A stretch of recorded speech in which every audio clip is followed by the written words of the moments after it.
Assalamualaikum warahmatullahi wabarakatuh. Perkenalkan, nama saya Rika Ningtyas Azhari dengan NPM 1817051073 dari kelas A. Nah, di sini saya akan menjelaskan jawaban saya untuk UTS Teori Informasi. Untuk soal pertama yaitu apa yang dimaksud dengan teori informasi? Teori informasi itu adalah disiplin ilmu dalam bidang matematika terapan yang berkaitan dengan kuantisasi data sehingga data atau informasi itu dapat disimpan dan dikirimkan tanpa kesalahan atau error melalui suatu kanal komunikasi. Untuk yang nomor 1B yaitu apa bedanya data dan informasi. Nah, di sini sudah ditampilkan perbedaan dari data dan informasi. Data itu tidak memiliki makna apapun, jadi belum diolah sama sekali. Kalau informasi adalah informasi sudah memiliki suatu makna tertentu. Misalkan ada kuesioner dan itu sudah dijadikan sebuah laporan, berarti itu suatu informasi bahwa kuesioner dari sekian banyak mahasiswa dan seterusnya seperti itu.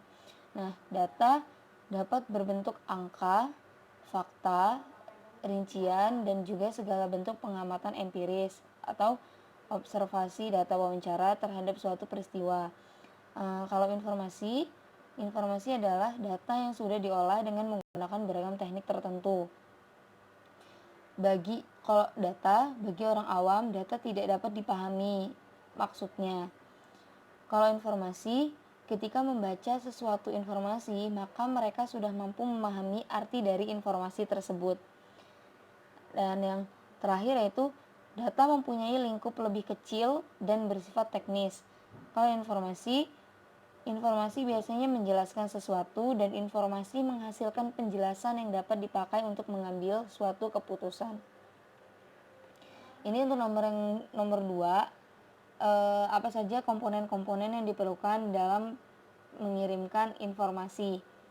Yang pertama itu ada komunikator atau si pengirim. Jadi dalam mengirimkan informasi pasti membutuhkan pengirim seperti itu untuk mengirimkan informasi-informasi penting. Dan kedua yaitu ada pesan, hal yang dikirimkan untuk si penerima.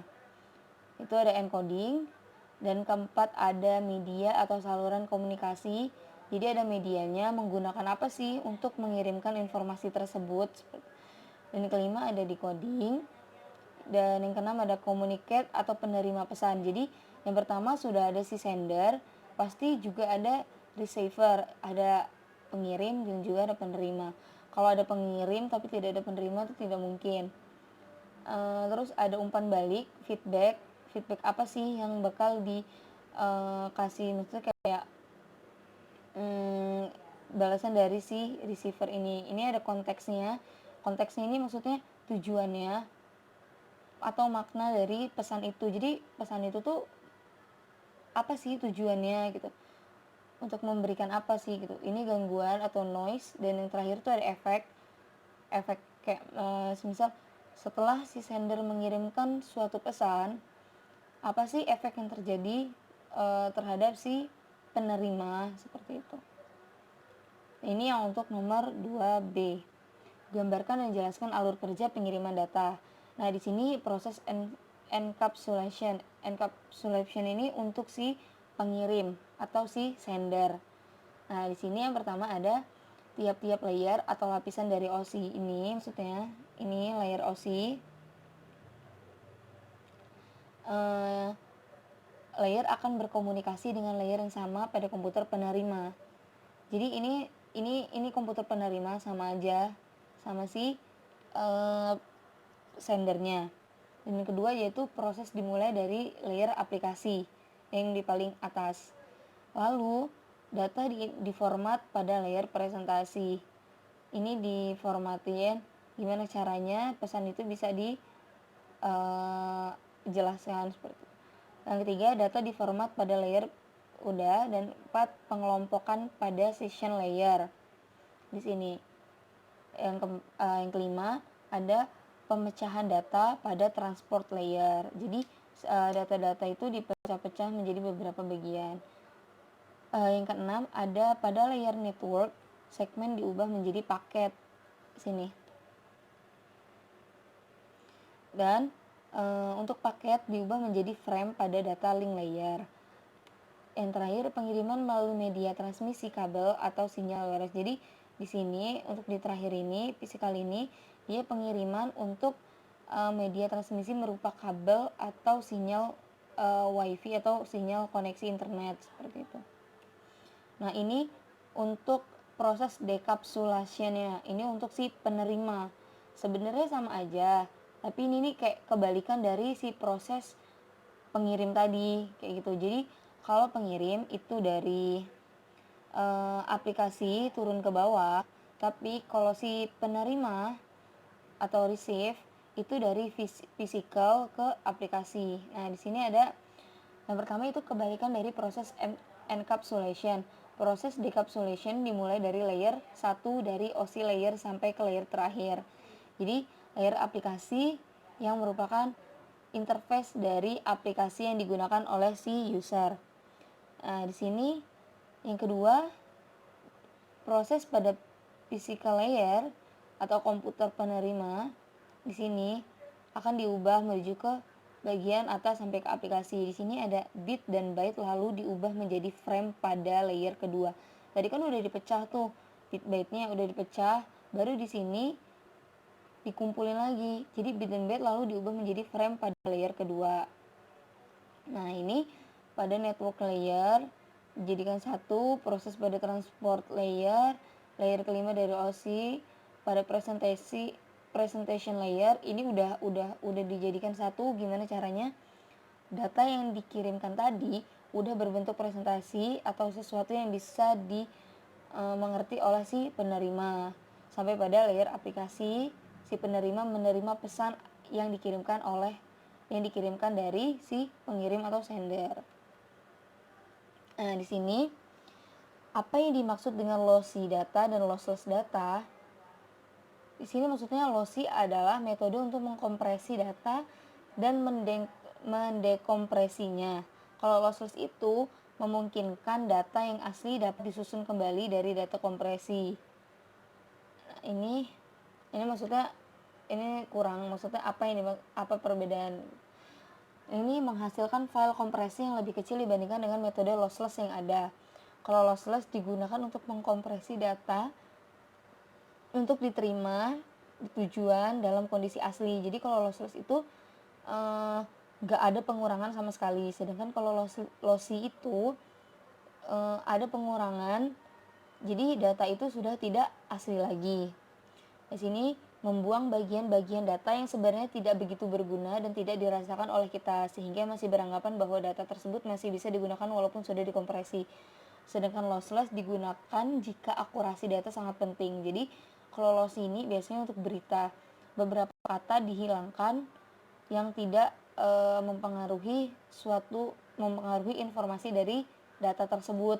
Jadi kayak misalkan suatu majalah, beberapa katanya dihilangkan, tapi makna dari informasi yang ingin disampaikan itu tidak hilang sama sekali atau tidak berkurang. Kalau lossless itu untuk bagian akurasi yang penting, kayak misalnya perhitungan gitu, itu tidak boleh ada yang kurang sama sekali. Nah, di sini lossy data yang telah dikompresi berukuran lebih kecil dari ukuran asli, namun masih tetap memenuhi syarat untuk digunakan karena tadi udah dikompresasikan.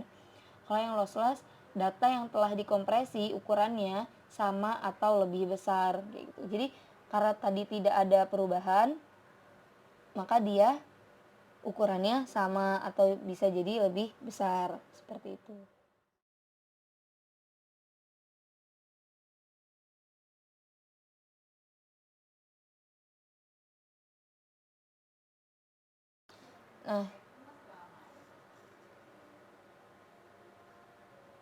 Nah, di sini lanjut untuk nomor 2D.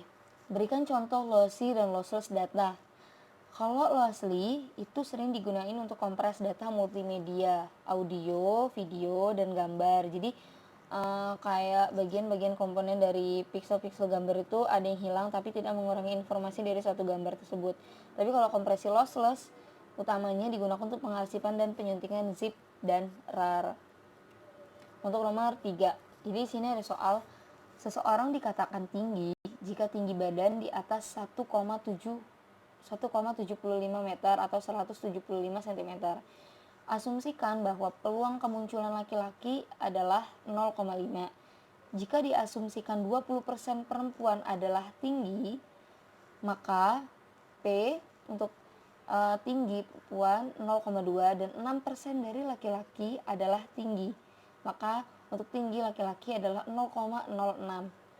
Pertanyaan yang pertama, berapa peluang seseorang adalah tinggi dan seseorang perempuan P untuk peluang perempuan tinggi. Yang kedua yaitu berapa peluang seseorang adalah tidak tinggi dan seorang laki-laki. Jadi sini peluang laki-laki minus tinggi, jadi tidak tinggi. Penjelasannya. Untuk yang nomor 3A, untuk perempuan dan tinggi di sini diketahui laki-laki itu 0,5 dan berarti perempuan itu juga 0,5. Ditanya untuk perempuan tinggi, nah di sini diasumsikan bahwa jumlah laki-laki dan perempuan seluruhnya adalah 100 orang.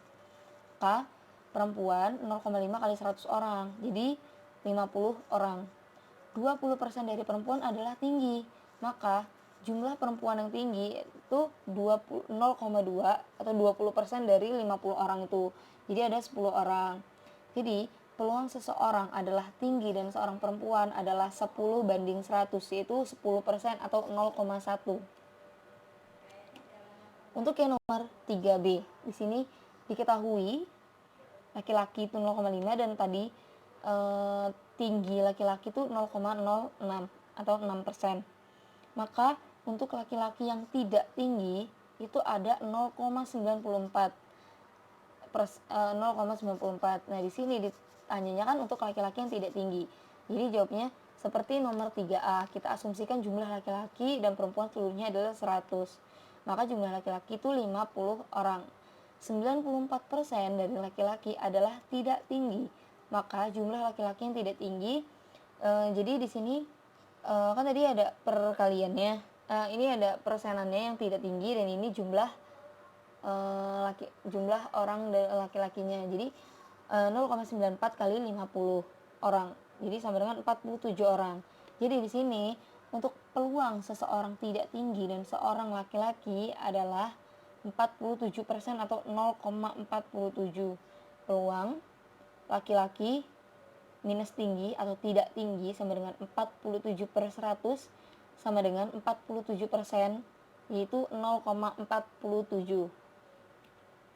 Nah, ini nomor 4, hitung Shannon entropi dari kemunculan simbol berikut. Jadi sini udah ada data. Sini simbol dan frekuensi, ini simbol dan frekuensi. Untuk yang C, penjelasan dari perbedaan untuk Shannon entropi yang A dan Shannon entropi yang B. Nah, di sini ada penjelasannya. Nah, di sini. Jadi di sini ada nomor 4A kan udah diketahui nih ini datanya. Jadi simbolnya ada A, B, C, D dan ada frekuensinya masing-masing 10. Untuk rumusnya sendiri itu N per frekuensi sama dengan 1/4. Di sini ada sigma, maksudnya dari P log P. Jadi PI log 2P. Di sini kan sama dengan 1/4 karena dia ada 4 data dan kita hitung misalkan 1, misalkan A gitu. Jadi di sini ada sigma dari 4I. Jadi 1/4 dikali log 21/4. Log 21/4 itu sama dengan log 1 dikurang log 4. Jadi log 0 dikurang log 2. Dikaliin dengan 1/4 jadinya minus 0,5. Nah, di sini kan udah ada minus. Sini minus. Ini kita ubah, kita kali. Jadinya minus 2.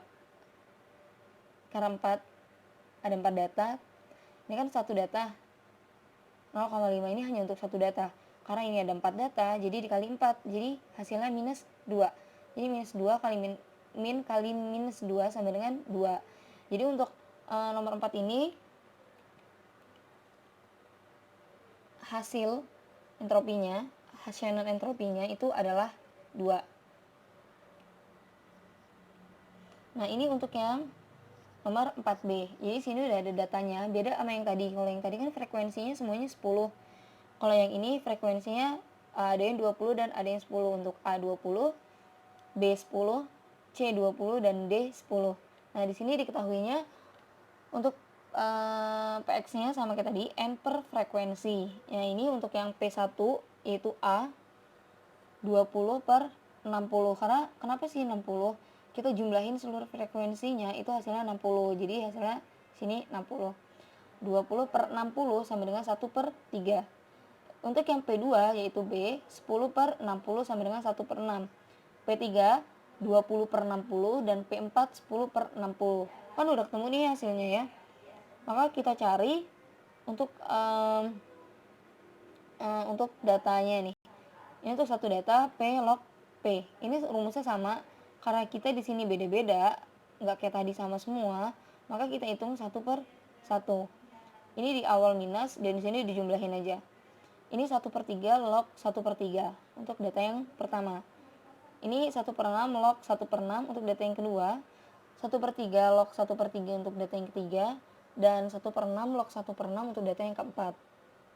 Ini kita udah hitung. Sama halnya kayak tadi, log 1 per 3 ini sama dengan log 1 min log 3. Dikaliin dengan 1 per 3 hasilnya minus 0,5283. Dan yang kedua yaitu 1 per 6 log 1 min log 6. Dikaliin dengan 1 per 6 jadinya minus 0,4308. Sini ada log 1 dikurang log 3 dikali dengan 1 per 3. Hasilnya minus 0,5283. Sama untuk yang data terakhir juga sama dengan data yang kedua. Udah kayak gini, baru kita jumlahin. Hasilnya minus 1,9182. Karena di sini minus kali minus jadi positif. Jadi untuk hasil entropi yang kedua yaitu 1,9182. Untuk yang nomor 4C perbedaannya itu nilai Shannon entropi dari soal A dan B berbeda karena perbedaan frekuensi kemunculan dari beberapa simbol yang berpengaruh kepada peluang simbol tersebut. Ini juga dipengaruhi oleh jumlah total dari simbol yang muncul, sehingga perhitungan antara soal A dan B itu berbeda.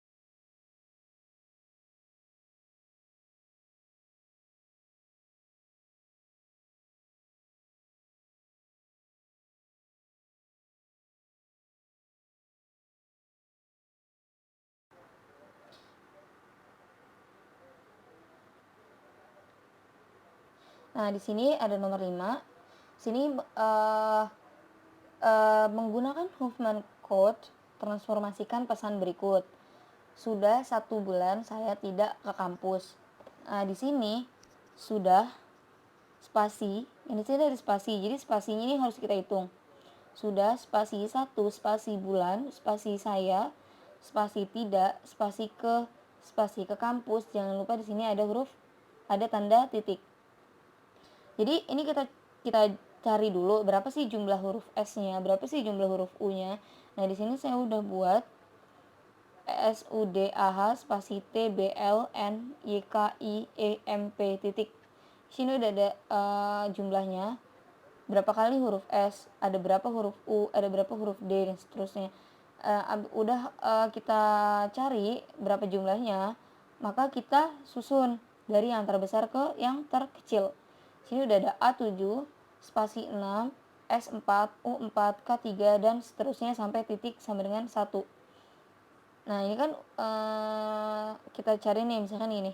Dari yang terkecil itu kita jumlahin untuk membuat variabel baru yaitu X1. P dan titik kita jumlahin jadi X1, maka P dan titik hilang. Paling kecil adalah M. M dan E kita jadikan variabel baru lagi dijumlahin yaitu jadi X2. Hilang, maka I dan Y dijumlahin jadi X3 dan seterusnya sampai dengan ketemu satu variabel saja yaitu X16 yaitu 38. Nah, di sini untuk penjelasannya titik P M, E tadi yang udah kita jumlahin. Untuk yang kecil itu berada di sebelah kiri. Untuk kalau misalkan nih X1 dan T, kita lihat ya. X1 dan T, nih X1 dan T, X1 ini berada di bawah T. Berarti tandanya X1 ini lebih kecil dari T, maka T harus berada di kanan X1. Seperti ini.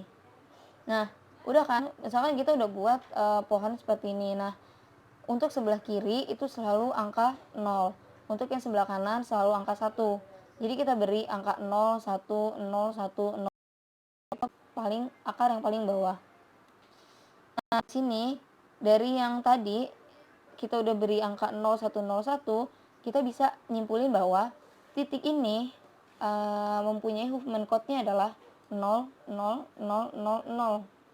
Untuk P adalah 0, 0, 0, 0, 1. Dan sudah saya jadikan satu seperti ini. Kan udah punya nih kode Huffman code-nya, udah punya simbol-simbolnya udah berapa aja sampai A111. Nah, kita ubah dari kalimat yang di awal. Sudah 1 bulan saya tidak ke kampus. Di sini saya jabarin sampai 7, udah ada sudah spasi, 1 spasi, bulan spasi, saya spasi, tidak spasi, ke spasi, dan kampus titik. Untuk yang 5B ini sama aja, hanya beda kalimat, ini hutan buatan. Untuk yang 5C kita menggunakan Shannon Phonocode. Jadi di sini ada ini beda cara. Kalau ini kita sama, kita cari berapa sih jumlah hurufnya. Kita urutin dari yang terbesar, baru kita bagi 2. Yang atas selalu lebih besar daripada yang bawah. Dan yang atas selalu 0, yang bawah selalu 1. Sampai ke ujung nanti bakal 1 kayak gini, bakal ketemu kodenya. Udah ketemu kodenya baru kita jabarin. Yang 5D motor Honda sama. Nah, itu saja dari saya. Jika ada kesalahan saya mohon maaf. Saya akhiri. Assalamualaikum warahmatullahi wabarakatuh.